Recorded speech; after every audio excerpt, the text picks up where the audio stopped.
Good evening, Your Honor, members of the jury. My name is Hunter Mowry, and I will be making the opening remarks in this case. This case is about a man who said he could pay for anything but time, even if that meant murdering two innocent people. This man is Tatum Zilius, and is the owner of Project Z. He started this company to help give people who live on the street a place to sleep.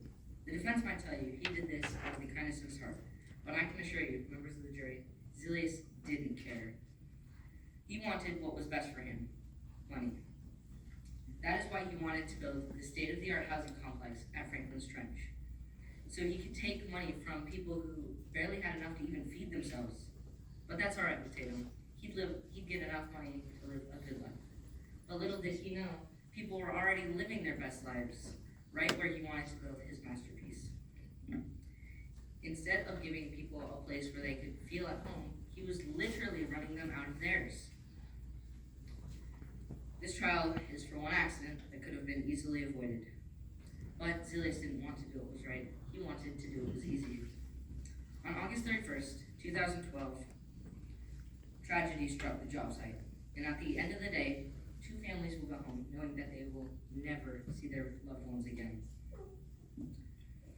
It all started because a hurricane, known as Hurricane Isaac, had hit the coast. Now, this was nowhere near Pennsylvania, but the winds and storms were still a serious concern. Emerson Turnkin, the site manager, said that she had shown Zilius the weather reports for that day. He said to continue even after they found out that the roofing panels they would be lifting that day were 2,900 tons. That was more than the crane could handle, which was only 2,750 tons. Our first witness, London Packard, said that she found a note from the state in the trash can saying that the lift was not yet approved. Zilius told our second witness, Emerson Turnkin, that he could pay for anything but time. That means he didn't care if people got hurt. He only cared about the money. They decided to proceed with the lift even after Emerson had shown Zilius weather reports that proved that the weather would be even worse than before.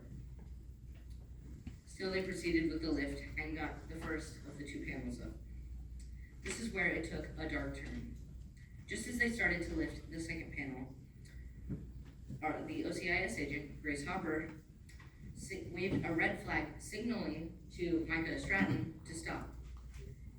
Just then, Emerson said that she watched Zilius run down, grab the green flag, and wave it Micah's direction.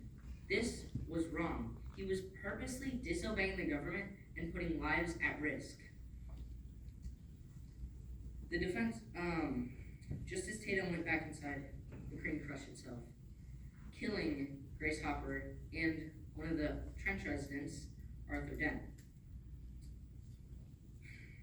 The defense might say that Arthur Dent, or Artie for short, had purposely sabotaged the crane. Well, why was he there?